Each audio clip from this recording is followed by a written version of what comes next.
আবারও উত্তপ্ত মধ্যপ্রাচ্য উকি দিচ্ছে নতুন সংঘাতের সম্ভাবনা। ইরানের সমুদ্র উপকূলে যুদ্ধ জাহাজের বিশাল বহর পাঠিয়েছে যুক্তরাষ্ট্র। তবে থেমে নেই ইরানও হামলার শঙ্কায় সর্বোচ্চ সতর্ক অবস্থানে তেহরান। যুক্তরাষ্ট্রকে মোক্ষম জবাব দেওয়ার জন্য সকল প্রস্তুতি সেরে ফেলেছে খামেনি প্রশাসন। আসলে কি হতে যাচ্ছে মধ্যপ্রাচ্যে, বিস্তারিত শিহাব ইসলামের ডেস্ক রিপোর্টে।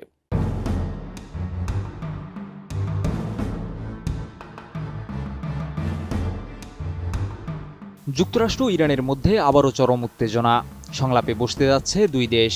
তবে সংলাপের আড়ালে সামরিক অভিযানের আশঙ্কা তৈরি হলে যুক্তরাষ্ট্র ও তার মিত্র ইসরায়েলকে যন্ত্রণাদায়ক ও মর্মান্তিক পরিণতির হুঁশিয়ারি দিয়েছে Iran. Islamic revolutionary guard corps IRGC বলছে, যে কোনো পরিস্থিতির জন্য সম্পূর্ণ প্রস্তুত তাদের সশস্ত্র বাহিনী।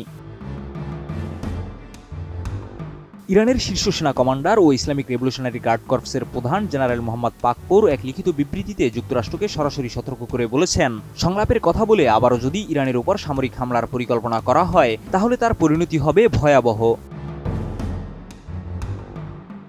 বিবৃতিতে পাকপোর বলেন, যুক্তরাষ্ট্র ও তার মিত্র ইসরায়েল যেন গত বছরের জুন মাসের অভিজ্ঞতা ভুলে না যায়, তাহলে খুবই দুঃখজনক ও মর্মান্তিক পরিণতি অপেক্ষা করছে তাদের জন্য।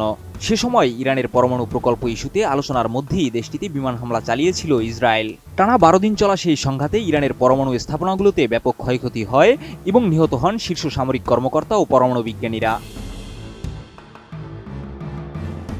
ফিনিশ আসলে একটা জিনিস, সস্তায় বস্তাপতা জিনিস, স্পার্টা চিনে ফিনিশ। ইরানি সেনা কমান্ডার হুঁশিয়ারি দিয়ে বলেন, আমাদের আঙ্গুল ট্রিগারে।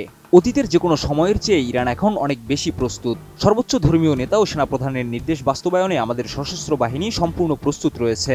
এই হুঁশিয়ারি দেওয়ার কয়েক ঘন্টা আগেই সুইজারল্যান্ডের দাভোসে ওয়ার্ল্ড ইকোনমিক ফোরামের সম্মেলনে ভাষণ দেন যুক্তরাষ্ট্রের প্রেসিডেন্ট ডোনাল্ড ট্রাম্প। সেখানে তিনি দাবি করেন, ইরান পরমাণু বোমা তৈরির প্রস্তুতি নিচ্ছিল এবং যুক্তরাষ্ট্র হামলার মাধ্যমে সেই উদ্যোগ ঠেকিয়েছে। ট্রাম্প বলেন, ইরান এখন সংলাপে বসতে চায়, আমরাও সংলাপে বসব, তবে ইরানকে কখনোই পরমাণু অস্ত্র তৈরি করতে দেওয়া হবে না। ট্রাম্পের এই বক্তব্যের পরপরই ইরানের পক্ষ থেকে আসে কড়া প্রতিক্রিয়া।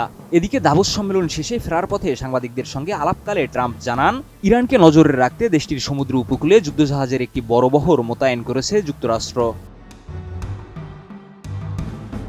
বিশ্লেষকদের মতে, পরমাণু কর্মসূচি, সামরিক হুমকি ও সংলাপ, এই 3 ইস্যুকে কেন্দ্র করে যুক্তরাষ্ট্র ও ইরানের সম্পর্ক আবারও বিপজ্জনক মোড়ে পৌঁছেছে। যে কোনো ভুল সিদ্ধান্ত এই অঞ্চলে বড় সংঘাতের আশঙ্কা তৈরি করতে পারে। শিহাব ইসলাম, এটিএন নিউজ।